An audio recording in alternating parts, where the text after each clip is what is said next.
ನಮಸ್ತೆ ಸ್ನೇಹಿತರೆ, ಇವತ್ತಿನ ವಿಡಿಯೋದಲ್ಲಿ ಮೂಲಂಗಿ ಪಲ್ಯ ಯಾವ ರೀತಿ ರೆಡಿ ಮಾಡ್ಕೊಳ್ಳೋದು ಅಂತ ತಿಳಿಸ್ಕೊಡ್ತಿದ್ದೀನಿ. ನಾನಿಲ್ಲಿ ಒಂದು 3/4 kg ಮೂಲಂಗಿಗೆ ಪಲ್ಯನ ರೆಡಿ ಮಾಡ್ಕೊಳ್ತಿದ್ದೀನಿ. ಇದು ಚಪಾತಿಗಂತೂ ಏಳು ಮಾಡಿಸಿದಂತಹ ರೆಸಿಪಿ. ಬನ್ನಿ ಇವಾಗ ಮೊದಲಿಗೆ ನಾನಿಲ್ಲಿ ಒಂದು ಬಾಣಲೆನ ತಗೊಂಡು ಅದಕ್ಕೆ ಒಂದು 3 ಸ್ಪೂನಷ್ಟು ಅಡುಗೆ ಎಣ್ಣೆನ ಹಾಕ್ಕೊಂಡಿದ್ದೀನಿ. ಅದಕ್ಕೆ 1 ಸ್ಪೂನಷ್ಟು ಸಾಸಿವೆ, ಹಾಗೆ ಹಿಂಗನ್ನು ಸೇರಿಸ್ಕೊಂಡಿದ್ದೀನಿ, ಒಂದು 2 ಚಿಟಿಕೆಯಷ್ಟು.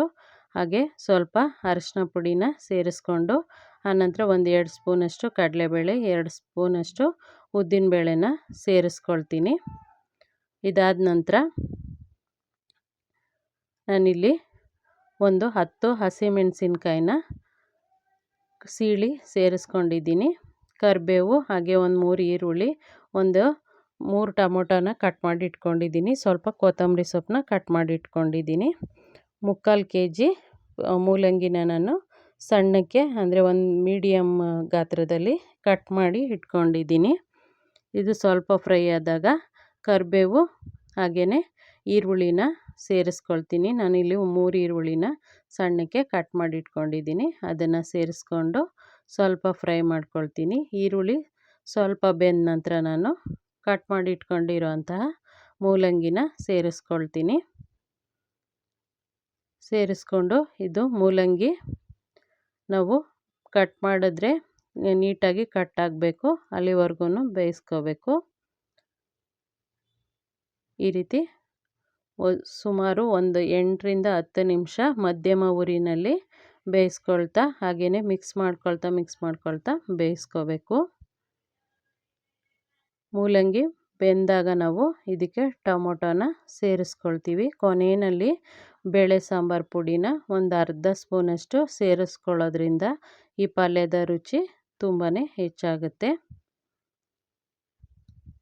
ಈ ರೀತಿ ಫ್ರೈ ಮಾಡ್ಕೊಳ್ತಾ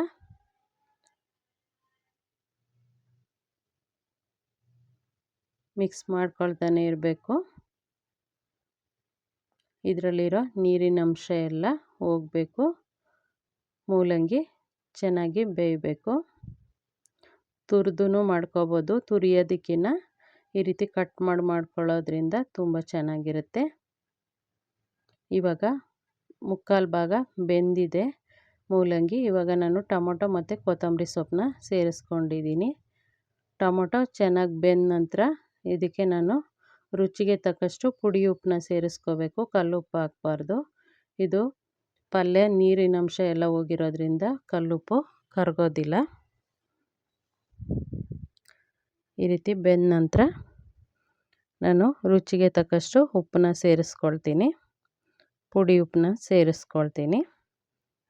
ಇವಾಗ ರುಚಿಗೆ ತಕ್ಕಷ್ಟು ಪುಡಿ ಉಪ್ಪನ್ನ ಹಾಕ್ಕೊಂಡೆ. ಹಾಗೆ ಒಂದು ಅರ್ಧ ಸ್ಪೂನಷ್ಟು ಬೇಳೆ ಸಾರು ಪುಡಿನ ಸೇರಿಸ್ಕೊಂಡು ಇವಾಗ ಸಣ್ಣ ಉರಿನಲ್ಲಿ ಒಂದು 10 ನಿಮಿಷ, 5-6 ನಿಮಿಷ ಮುಚ್ಚಿಟ್ಟು ಬೇಯಿಸ್ಕೊಂಡ್ರೆ ಪಲ್ಯ ರೆಡಿ ಆಯಿತು. ಧನ್ಯವಾದಗಳು ಸ್ನೇಹಿತರೆ.